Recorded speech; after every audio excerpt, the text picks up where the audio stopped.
হে everyone, আমি অনন্যা। আশা করছি আপনারা সকলে খুব ভালো আছেন। আবারও আমার নতুন একটি ব্লগে আপনাদেরকে স্বাগতম। আজ খুব সকাল সকাল উঠেছি, উঠেই চলে গেলাম রান্নাঘরে। ভাবলাম অনেকটা শীত পড়েছে, তাই আর তেমন কিছু খেতে ইচ্ছা করছে না, দুটো ডিম সিদ্ধ বসিয়ে দিই। পালমশাইয়েরও অফিসের সময় হয়ে যাচ্ছে, তাই দুটো ডিম বসিয়ে দিয়ে চলে গেছিলাম চা করতে।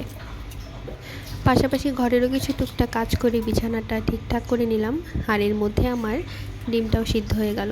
তো এই তো ডিম সিদ্ধ করে সামান্য লবণ ছিটিয়ে দিয়ে আমি রান্নাঘরে দাঁড়িয়েই খেয়ে নিলাম। আর পালমশাই বললো তার নাকি আরও মিনিট 5-এর মতো লেট হবে, তাই আমি তার জন্য অপেক্ষা করলাম না। যাই হোক, এরপর 1 কাপ চা নিয়ে চা খেয়ে আবার চলে এলাম রান্না করার জন্য। এখন বাজে প্রায় ওই বেলা 11টার মতো। আজকে তেমন কোনো কিছু করব না, গতকালকে রাতের 2 টুকরো মাছ আছে, তাই ভাবলাম সাথে একটু পাতলা করে মুসুর ডাল করে ফেলি। আর লাল শাক ভাজা করব, একদম ফ্রেশ লাল শাক আছে, সেটা ভাজা করলে ডাল দিয়ে খেতে খুবই ভালো লাগবে। তো এক চুলোতে বসিয়ে দিলাম ডাল সিদ্ধ হতে, সেটাতে লবণ হলুদ আর রসুন দিয়ে সিদ্ধ বসিয়ে দিয়েছিলাম। সিদ্ধ প্রায় হয়ে এলে আরেকটা কড়াইতে জিরা তেজপাতা ফোড়ন দিয়ে সেটার মধ্যে পেঁয়াজ রসুন আর কাঁচামরিচ বেশ লাল করে ভেজে নিয়ে ডালটা সাঁতলে নিলাম। হয়ে গেল আমার ডাল। এরপরেই চলে এলাম লাল শাক করতে। তো লাল শাকের জন্য এখানে আমি সামান্য পেঁয়াজ আর রসুন দিয়ে লাল শাকটাকে ভেজে নিলাম। তো যাই হোক, এইভাবেই সারাটা দিন কেটে গেল। এরপর সন্ধ্যাবেলা দেখি পালমশাই অফিস থেকে ফেরার সময় একটা প্যাকেট নিয়ে এসেছে। জিজ্ঞাসা করতে বললো তার নাকি আজকে খুব চাপ খেতে ইচ্ছা করছে, কিন্তু আমি যেহেতু মুরগি খাই না, তাই তার জন্য এনেছে চাপ, নান রুটি আর মেয়োনিজ, আর আমার জন্য এনেছে মোগলাই। তো তাই আমি সব বাটি এনে প্রথমেই তার খাবারগুলো বেড়ে দিলাম। এ হলো চাপ, মেয়োনিজ আর নান রুটি, আর এরপরে আমি আমার মোগলাইটা বেড়ে নিলাম।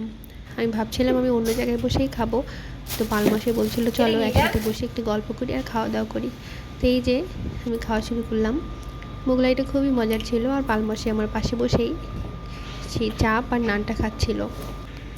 আর আমার যেহেতু সস পছন্দ, কিন্তু বাসায় সস ছিল না, তাই বলছিল আমার মেয়োনিজ দিয়ে খাও, সেটা মজা লাগবে। তো এই যে পালমশাই খাচ্ছে খুবই মজা করে।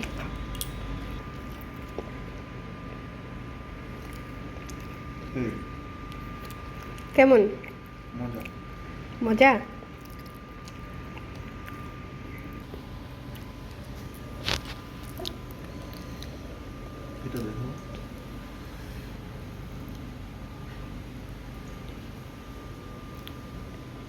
কেমন?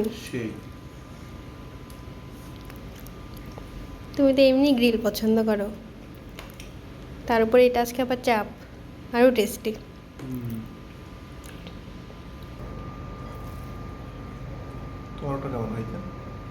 ভালো। সে খুবই মজা করে খাচ্ছিল, আর আমাকেও জিজ্ঞাসা করছিল যে তোমার মোগলাইটা টেস্ট তো, তুমি খেতে পারছো তো। তো এখানে আজকের ব্লগটা শেষ করলাম। ধন্যবাদ সকলকে।